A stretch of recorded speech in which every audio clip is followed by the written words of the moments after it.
کشاف مشکل کو حل کرنے والا. آپ رستہ بھول گئے, کون بتائے گا؟ بھئی یہ کشاف سے پوچھ لیں. ہم بھی ایک دفعہ رستہ بھول گئے تھے. اللہ اکبر.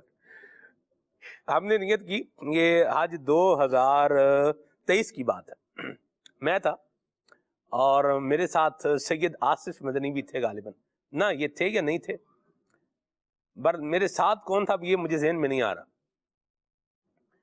ہم تھے دو اس ٹائم میں تھے. اللہ اکبر. ہم نے کہا کہ بھئی یہ جو میٹرو ٹرین ہے نا, ہم مسجد خیف میں تھے اور خیمہ ہمارا جو تھا وہ مزدلفہ میں تھا. تو مسجد خیف شریف سے جانا ہے کدھر؟ مزدلفہ جانا ہے. تو یہ چلنے کے اعتبار سے اگر آپ دیکھیں تو ایک تقریباً لمبا سفر ہے.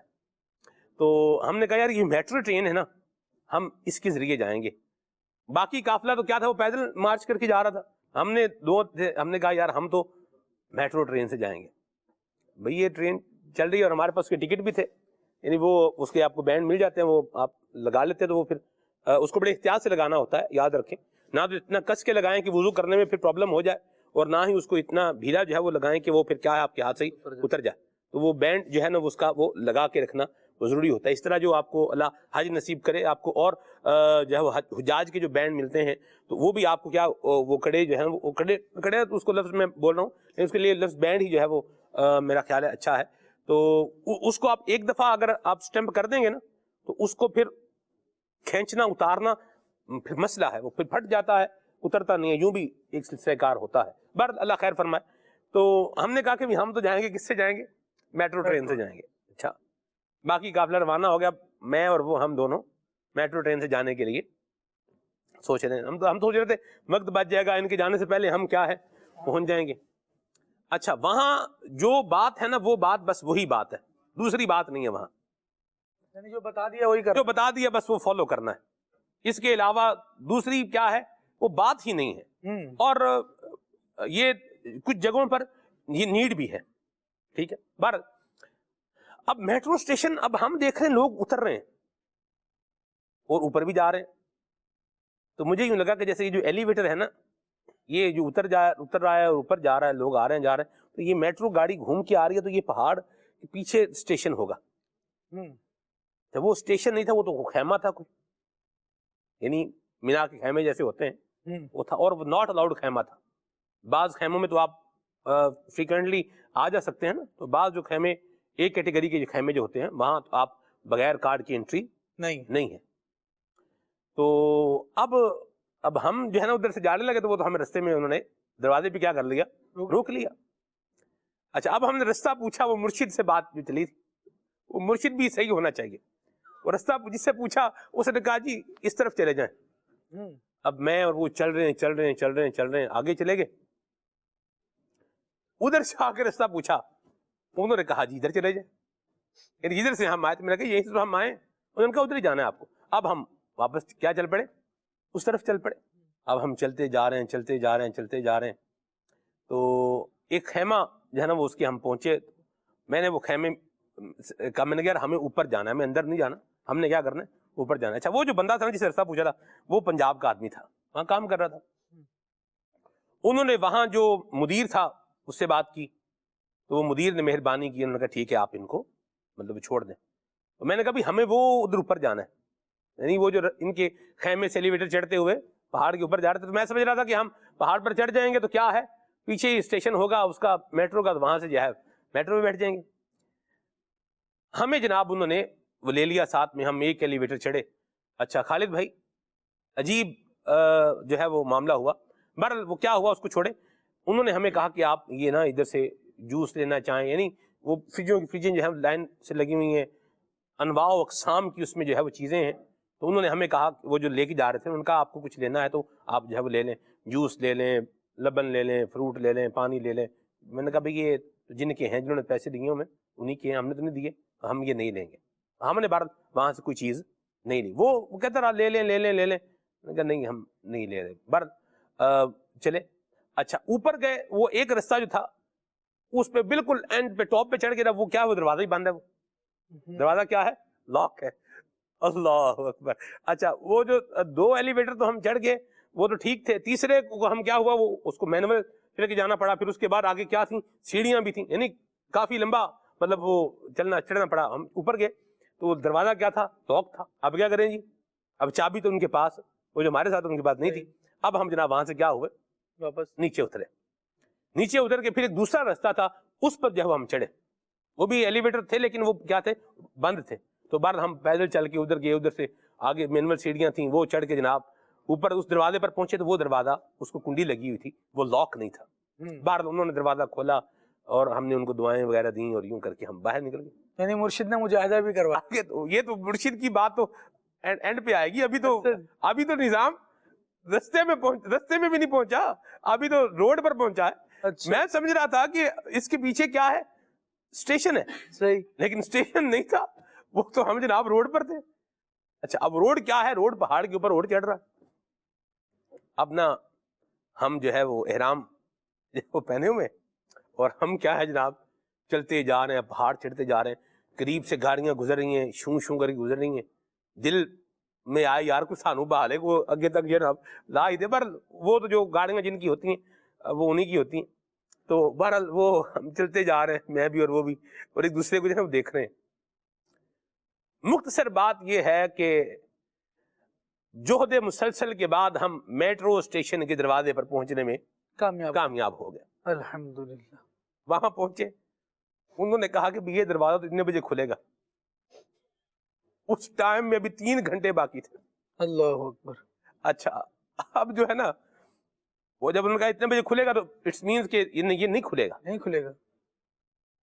اب میں نے ان کو دیکھا, انہوں نے مجھے دیکھا. اب ہمیں تو پتہ نہیں تھا ہم کہاں, اتنا پتہ تھا کہ مینا میں ہیں لیکن کہاں پہ ہیں, اب ہمارا خیمہ کہاں ہے. اللہ اللہ اللہ اللہ.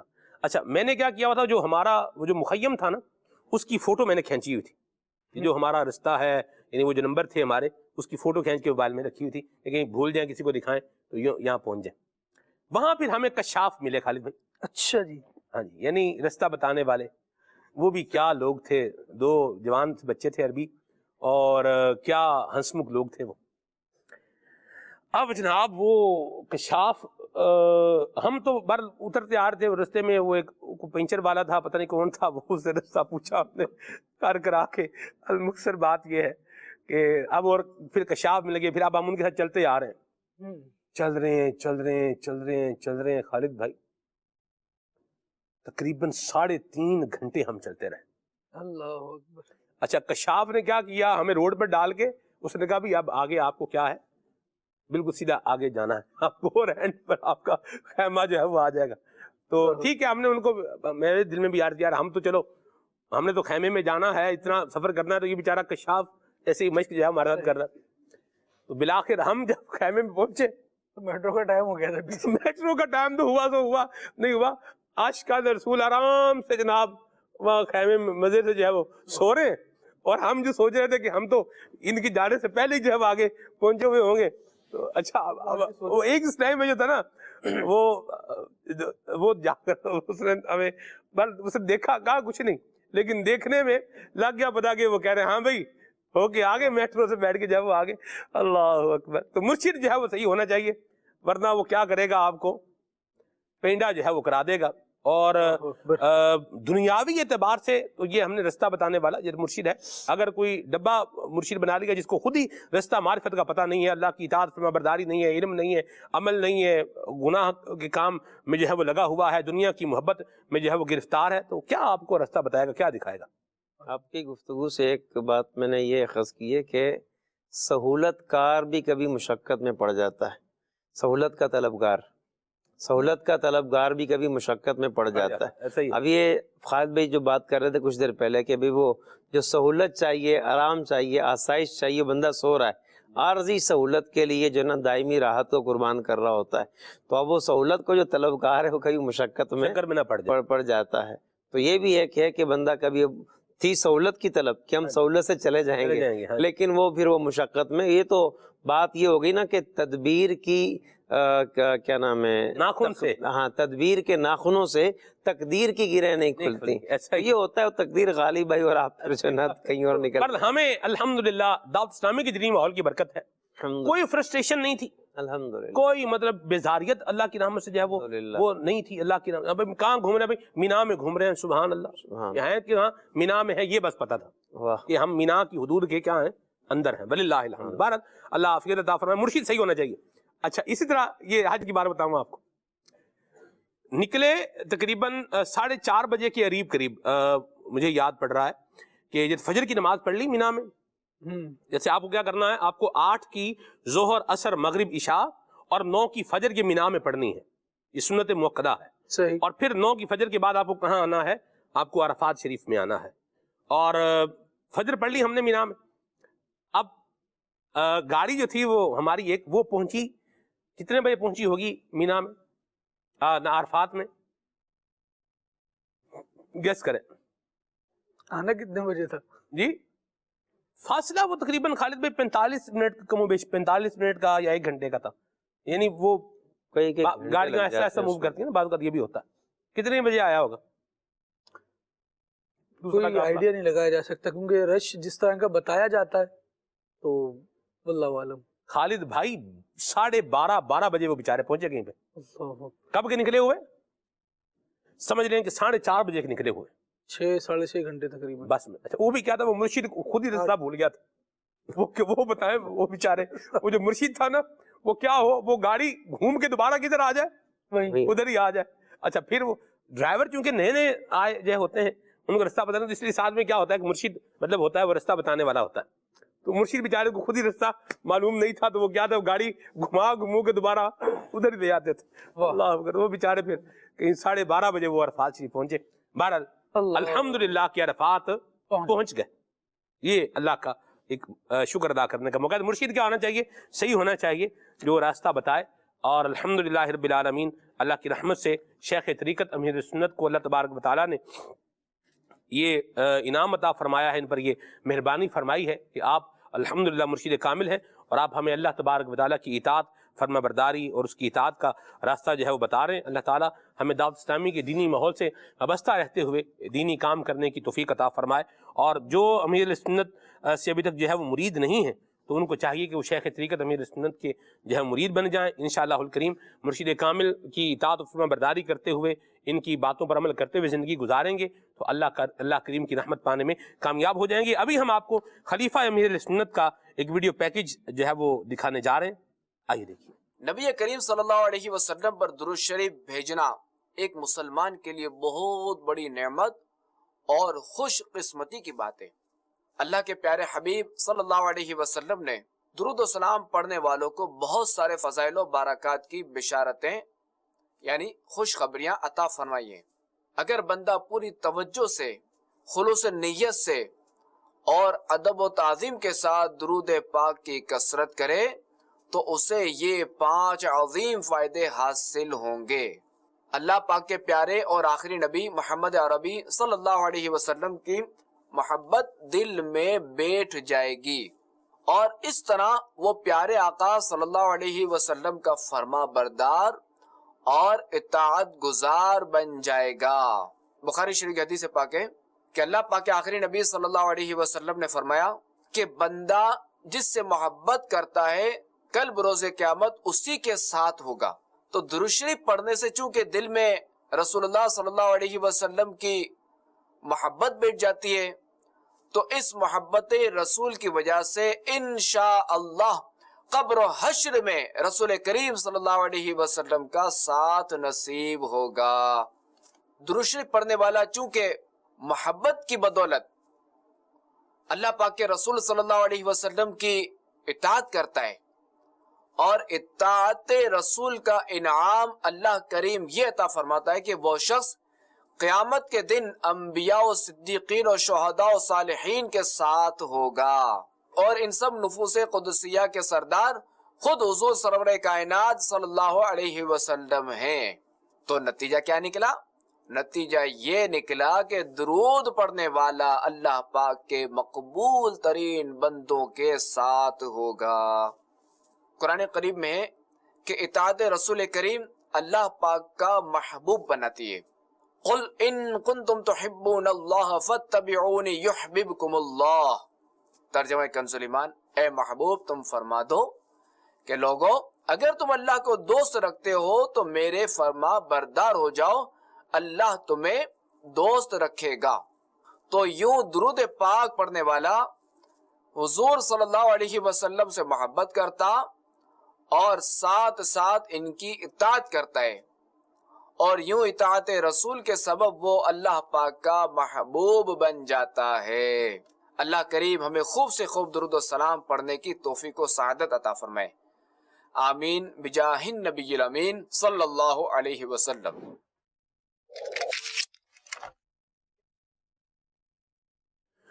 اللہ پاک ہمیں درود پاک پڑھنے کی سعادت نصیب فرمائے، آمین۔ نقیب بھائی میں چاہوں گا کہ آپ گھڑی بتا رہی ہے پروگرام اختتام کی جانب جا رہا ہے، تو کچھ جو ہے وہ شارٹ کر کے کچھ مزید ابھی ایسی نیکیاں بتائیں جو قبر میں کام آنے والی ہیں۔ بہت ساری اس کی فہرست بتائی جا سکتی ہے۔ سب سے پہلے میں طبقات کبیر میں ایک بہت ہی خوبصورت بات لکھی ہے جس سے ہمارے دنیا کے بہت سے مسائل حل ہو سکتے ہیں۔ سعید بن مسیب تابعی بزرگ ہیں، آپ رحمۃ اللہ علیہ فرماتے ہیں میرے سامنے حضرت سیدنا سلمان فارسی اور عبداللہ بن سلام رضی اللہ تعالی عنہما کی ملاقات ہوئی، تو حضرت عبداللہ بن سلام نے حضرت سلمان فارسی سے عرض کیا کہ اگر آپ پہلے چلے گئے تو آپ نے مجھے قبر کے حالات بتانے ہیں، وہاں سب سے زیادہ کس عمل پر ثواب ملتا ہے، اگر میں چلا گیا تو آپ کو بتاؤں گا۔ حضرت سلمان فارسی نے فرمایا ایسے کیسے ممکن ہے قبر میں جانے کے بعد؟ تو انہوں نے فرمایا اللہ مومن کی روح کو اجازت دیتا ہے وہ زمین میں جہاں چاہے جا سکتی ہے۔ صحیح۔ حضرت سیدنا سلمان فارسی کا پہلے انتقال ہو گیا، عبداللہ بن سلام رضی اللہ تعالی عنہ نے خواب میں دیکھا اور پوچھا کہ کیا معاملہ ہوا؟ آپ نے حضرت سلمان فارسی علیہ الرحمہ نے فرمایا میں نے اللہ کی بارگاہ میں انی وجدت التوکل شیئا عجیبا، اللہ کی رحمت پہ بھروسہ، توکل اور اعتماد کو بہت ہی عمدہ عمل پایا ہے۔ جتنی اہمیت اللہ کی بارگاہ میں توکل کی ہے، دکان بند نہیں کر رہے کہ نماز کا وقت ہے کہیں گاہک نہ چلا جائے، رزق حلال کی طرف نہیں آ رہے کہ حرام زیادہ آ رہا ہے یہ ختم نہ ہو جائے۔ بہت سے ایسے معاملات ہم اس لیے نہیں کر رہے ہوتے کہ توکل میں کمزوری ہوتی ہے، اللہ کی رحمت پہ اتنا کامل یقین نہیں ہوتا کہ وہ رب تبارک و تعالی اگر چاہے تو سمندر بھی بنا سکتا ہے، چاہے آسمان بناتا ہے، اس کے تو رحمت سے کوئی بعید ہی نہیں ہے، لیکن اس کی رحمت پہ یقین ہونا چاہیے۔ اللہ تبارک و تعالی بڑی کرم نوازیاں فرماتا ہے۔ ایک بہت ہی خوبصورت بات جو نیک عمل کے حوالے سے کہ آج اتنا عجیب دور ہے، سوشل میڈیا ہے، دوسروں کی عزتیں اچھالنا، صرف اپنی ہی چیزوں کو اچھا سمجھنا اور اپنے لیے ہی خیر چاہنا، لوگوں کے دل دکھانا، لوگوں کے ساتھ روابط نہ رکھنا۔ جیسے کوئی مریض ہو جائے تو اس کی عیادت نہیں کی جاتی ہے، حالانکہ مریض کی عیادت کی جائے تو اللہ تبارک و تعالی کتنا بڑا اجر دیتا ہے، قدم قدم پہ نیکیاں، 70,000 فرشتے مریض کی دعا پہ آمین کہتے ہیں اگر اس سے دعا کروائی جائے۔ تو اس طرح کے جو کام ہے، کسی مسلمان کی دل جوئی کرنا، یہ بھی بہت ثواب کا کام ہے۔ خواجہ حمید الدین ناغوری رحمت اللہ علیہ جو فرماتے ہیں میرے نزدیک پڑھا لکھا وہ ہے جو لوہے محفوظ پہ پڑھ لے کے کیا لکھا ہے۔ اللہ اکبر۔ آپ نے بابا فرید الدین گنج شکر رحمت اللہ علیہ سے کہا کہ اگر ہم میں سے جو پہلے انتقال کر جائے تو بعد والے کو بتائے اللہ کی بارگاہ میں سب سے ویلیو کس عمل کی ہے۔ بابا فرید الدین گنج شکر علیہ رحمہ کا پہلے انتقال ہو گیا، تو یہ آپ کے مزار پہ گئے اور جا کے کہا کہ مجھے لکھا ہوا چاہیے، یہ میں قلم دوات اور کاغذ رکھ کے جا رہا ہوں، آپ لکھ کے دیجئے گا مجھے کہ یہ کس عمل کی سب سے زیادہ ویلیو ہے۔ رکھ کے آ گئے، اگلے دن جا کے دیکھا تو فارسی کا شعر لکھا ہوا تھا جس کا مطلب یہ ہے کہ کسی مومن بندے کے جس کا دل ٹوٹا ہوا ہے، جو دکھی ہے، کسی دکھی مومن کے دل میں خوشی داخل کرنا یہ اللہ کی بارگاہ میں بڑا ہی پسندیدہ عمل ہے۔ تو اس طرح کے اعمال ذکر الہی ہے۔ صوفیہ فرماتے ہیں جو محبت سے ایک بار اللہ کہتا ہے اللہ اس کی طرف نظر رحمت سے دیکھتا ہے، اس کے 70 گناہ جل کے راکھ ہو جاتے ہیں۔